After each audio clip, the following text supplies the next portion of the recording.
Okay, let's unpack this. We're going to do a comprehensive, but a digestible look at the world of cybersecurity. Hmm, Because if you're approaching this field for the first time, or maybe you're thinking about a career shift, the sheer number of specializations can be overwhelming. it really can. You hear these acronyms, AppSec, DFIR, IAM, and it feels less like a career path and more like a maze. An encrypted maze you're navigating blindfolded. Exactly. And that maze effect is what we want to eliminate today. Hmm. Our mission for this deep dive is to map out those 8 major domains. Okay. We'll give you some simple, memorable examples for each one, and then we're going to zero in on why one specific area governance, risk and compliance, or GRC, is, I think, the most strategic entry point for beginners. Right, and we're not just listing job titles here. The goal is to give you a shortcut to being really well-informed, to see the strategy behind the security. hmm We want to show that while the technical domains are, of course, the indispensable muscle, Yeah, you need them. the entire structure of a security program really depends on the brainpower from GRC. It dictates the business logic for every single firewall rule, every testing standard, all of it. So that's the key then. It's the why. It's the why. And we'll show you how that strategic approach allows you to step into a really high-value role without needing, a decade of coding experience first. It's about leveraging skills you probably already have. Fantastic. So where do we start? Let's start with the fields that handle the daily hands-on technical defense, the operational domains, The front line. the front lines. First up, we have Domain 1, network security. In the simplest terms, this is about protecting the digital roads your data travels on. Okay, the digital roads. I like that. The classic analogy is the lock in your front door, right? Exactly. Network security creates those digital locks, firewalls, VPNs, things like that, to keep intruders off the network. So if a company was still using a weak password for everything, network security is the team that would stop an attack right at the gate. In the old days, yes. But here's the thing. The modern world has sort of dissolved that traditional network perimeter. Because everyone's working from home. Everyone's working from home, using cloud services, their own devices. So the focus has shifted from building one big wall to something called zero trust architecture. Zero trust. That sounds pretty aggressive. It is. What does that practically mean for a team? It means they trust nothing and verify everything. Instead of just blocking suspicious traffic at the gate, Ah, okay. they now have to segment the internal network. So even if an attacker gets inside, they can't move around freely. Yeah. It's a lot of complex technical puzzles.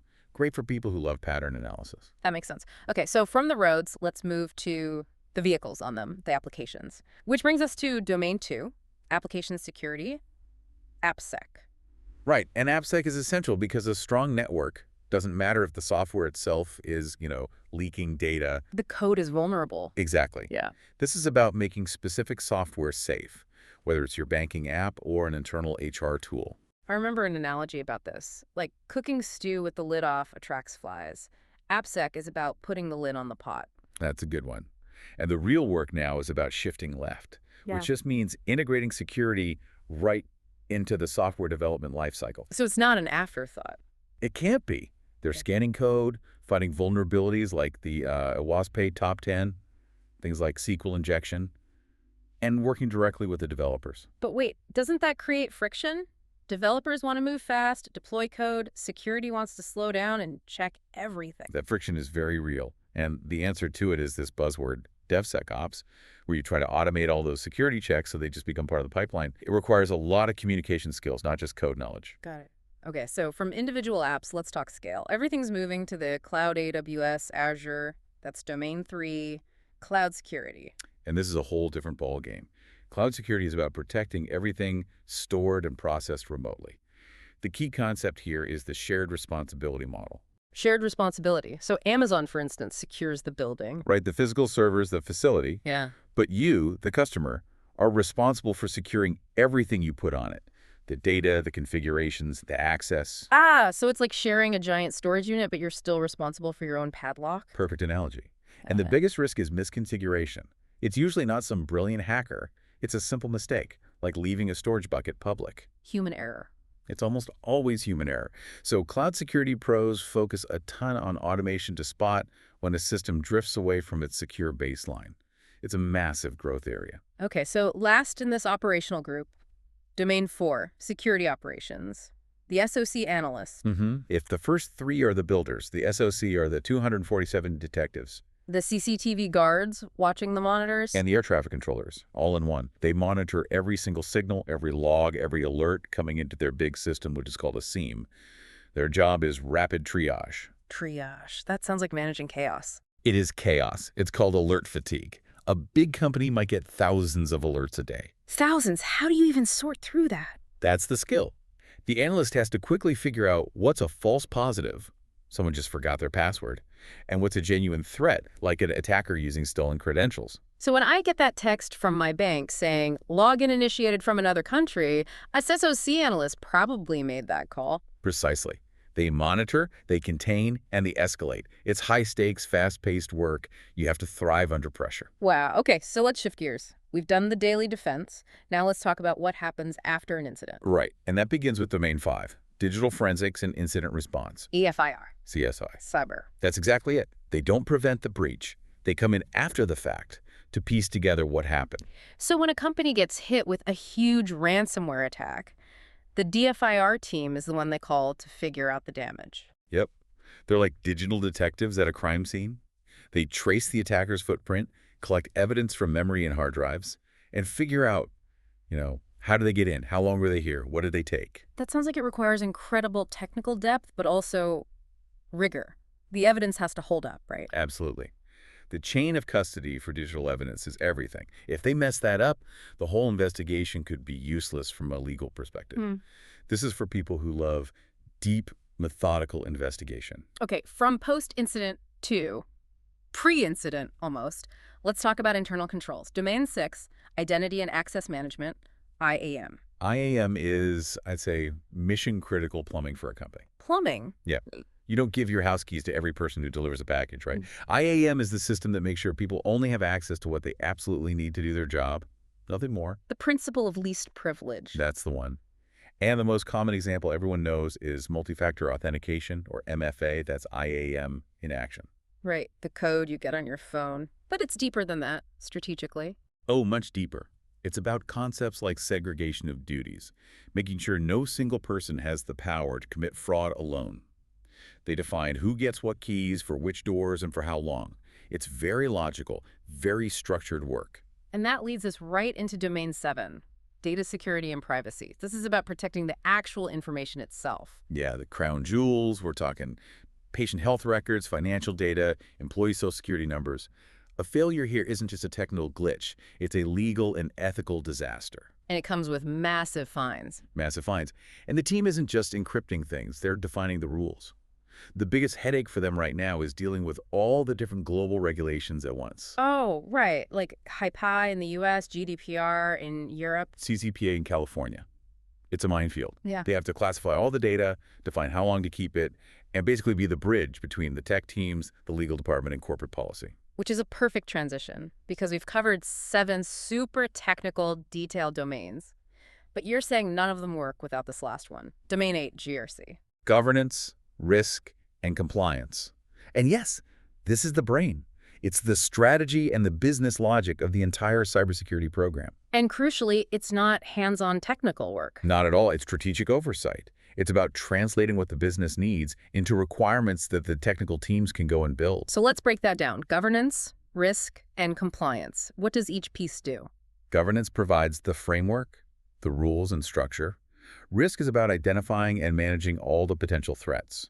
And compliance is just making sure the organization is following all the rules, both internal policies and external laws. Okay, that household example makes so much sense now. You run your home with GRC. You set rules for the kids. That's governance.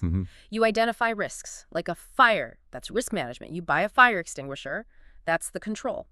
And you check it every year. That's compliance. That's it, exactly. And that's why GRC is such a good gateway into this field. You don't need to know how to code. You need other skills. You need transferable skills.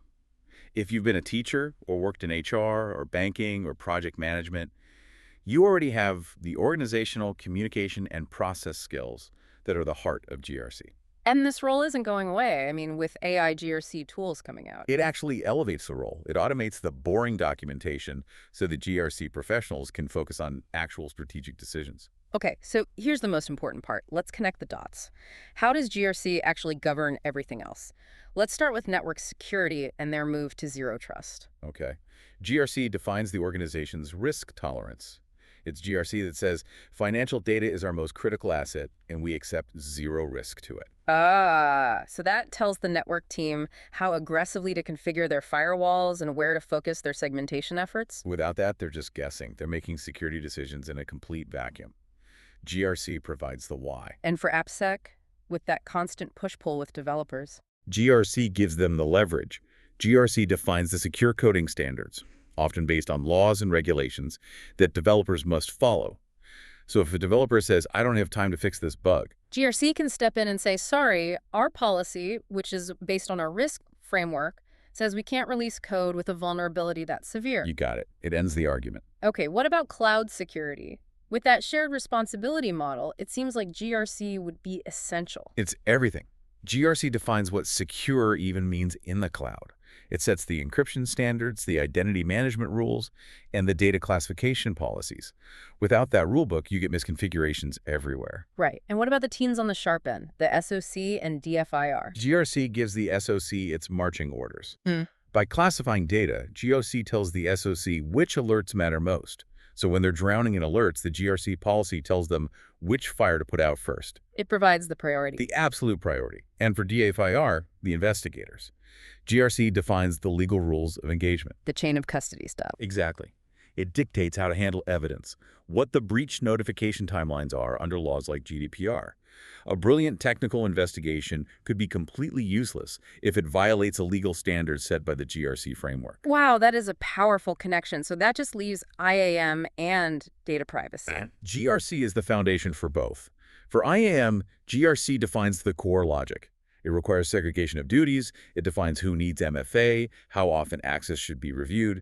Without those policies, the IAM team is just handing out keys blindly. Creating huge risks through overprivileged accounts. Massive risks.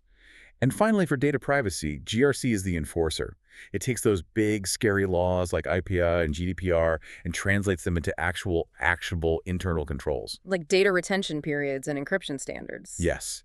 Without GRC defining and auditing those rules, companies would be violating complex laws constantly without even knowing it. So what does this all mean for someone listening who's looking to get into this space? It means that GRC is the one domain that touches and frankly defines all the others. None of those technical teams can operate effectively without the strategic framework that GRC provides. It brings order to what would otherwise be technical chaos. Right. Without GRC, cybersecurity is just a bunch of expensive tools and guesswork. With GRC, security becomes intentional, it becomes measurable, and it's aligned with the business. It's the ultimate translator. The bridge between the tech world and the boardroom. That's the perfect way to put it. So here's a final thought for you to take away. GRC requires an organization to define its risk tolerance before any security tool is deployed. So think about this. What is the single greatest digital risk you face in your own life right now? And what policy or control, maybe one you don't even think about, are you using to manage it? That thought process is the first step. That is the first essential step toward thinking like a GRC professional.